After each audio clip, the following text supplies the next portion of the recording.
今天我们来看的 Gaming Laptop 呢，它的价格是比较高的，就算是配备 RTX 360的显卡呢，都得要7000多。它就是具备满满信仰的 ASUS ROG Zephyrus G15 2022。而且呢，我今天还会拿2021款的 Zephyrus G15来进行对比，看看到底选择2022款比较值得，还是2021款更加值得。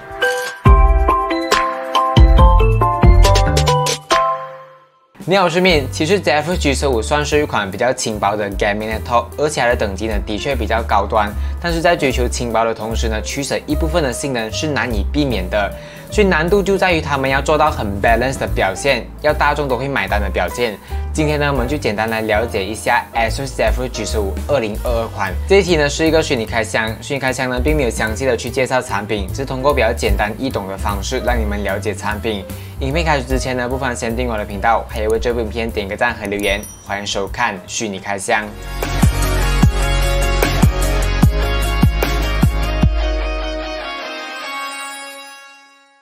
其实 ROG 笔电的设计呢，算是蛮有创意的。像是这款笔电的 A 面呢，是由8279个小孔组成的，在不同角度观看呢，它会反射出彩虹的颜色。 那么这次在 B 面搭载的屏幕呢，就挺不错的，15.6寸的 WQHD， 16:9的比例，支持165赫兹刷新率，还有180的 DCI-P3 广色域，算是一个非常优秀的屏幕。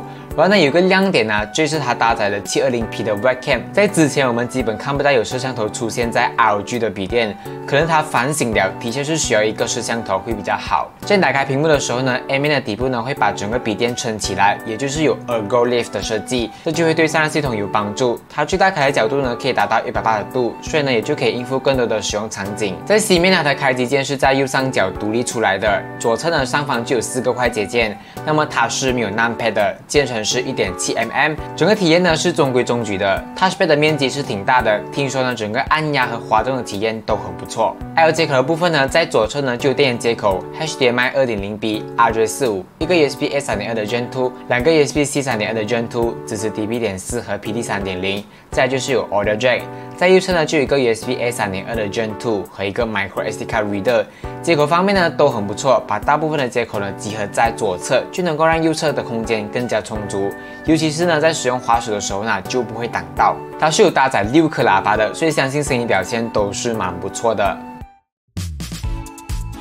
在马来西亚的版本呢，这次所搭载的处理器是 AMD Ryzen 7 6800H， 就有这一款处理器，它是有8个核心16个线程。其实相比5000系列的 Ryzen 7 6000系列算是一个迭代升级而已。它最大的差别呢，主要是在核显性能表现，它是 AMD Radeon 680M。可是呢，对于 Gaming Laptop 来说啊，核显性能其实不重要，因为都已经有了独立显卡。所以在独立显卡方面呢，它主要就是有 RTX 360和 RTX 3070 Ti， 它们的 TGP 呢都是120瓦。 虽然没有满血，但是也不是最残血的那一个。RAM 它给你8GB RAM DDR5 on board， 如果是高配置呢，就有16GB RAM DDR5 on board。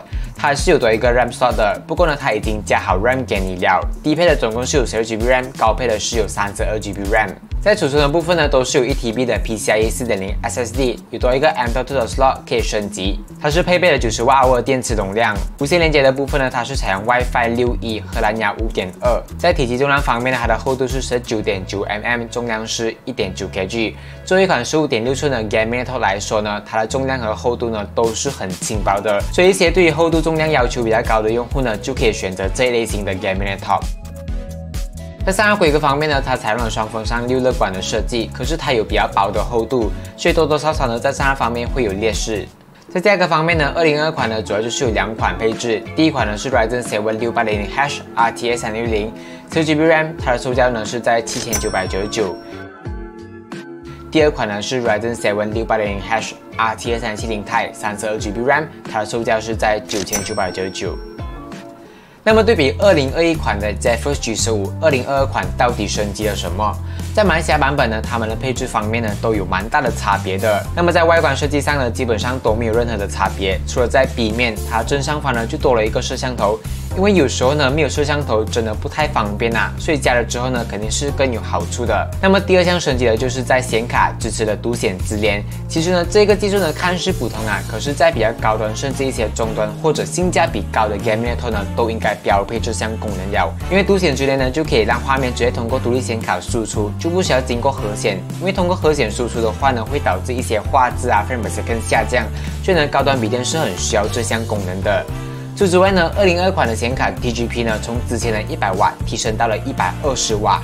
对于显卡性能来说呢，绝对是有比较明显的提升的，再加上独显直连所以用出的差别就更加容易感受到了。那么问题来了，2022款的 ZenFone G95还是2021款的比较值得呢？如果你是问哪一个更加好、比较强，当然是2022款更加优秀。不过我们需要针对价格来进行对比啊。在马来西亚版本2021款和2022款呢，它们的配置呢都是不同等级的，所以直接对比的话呢，可能比较多不同之处。像是2021款呢，全系都是搭载 Ryzen 9 5900HS， 虽然感觉都是比 Ryzen 7 6800H 更高端，但是实际性能表现呢，它们都没有什么差别，都一样很强。不过2021款有一个是低配的 RTX 3050 Ti， 价格是在6499。然后呢，我觉得最大的缺点就是2021款全系搭载的屏幕呢都是没有高色域的，这就有点对不起他们的整个价格啊，因为就算是 RTX 3050 Ti 的版本呢都要6499，而 RTX 3060的版本呢是7399，RTX 3070呢是8799。除此之外，2021款在笔面的正上方呢是没有摄像头的，在比较明显的差别就是显卡的 TGP。RTX 3060和 RTX 3070呢都是90瓦，加上 Dynamic Boost 呢之后才有95瓦，而 RTX 3050 Ti 呢是60瓦，加上 Dynamic Boost 之后呢是75瓦，最基本可以断定的就是残血的显卡对游戏表现呢是绝对有影响的。另外，2021款呢是没有独显直连。总结来说呢，这一次2022款的 ASUS ROG ZenFone G95呢，进一步完善了2021款的一些小缺点，使它变得更加的完美。因为能够在比较轻薄的体积来获取更好的使用体验和性能表现呢，的确是有一定的难度，尤其是在散热方面。当然，这一类型的轻薄电竞笔电呢，目前来说，怎样都会有一点点性能上的取舍啊。只不过通过不断的进步和去改变呢，就能够将这些差距慢慢的缩减。所以 ASUS ROG ZenFone G95 2022依然是一款蛮不错的 gaming laptop。价格方面呢，当然是不便宜呀。我个人认为呢，2022款的 RTX 3060的版本呢，性价比是最高的，它的售价是在7999。你们对这款笔电有什么看法呢？留言在影片底下哦。影片对帮助的话呢，记得点赞分享，对我们频道关注我的科技内容。这个时候 IG 可以去关注哦。See you in the next video.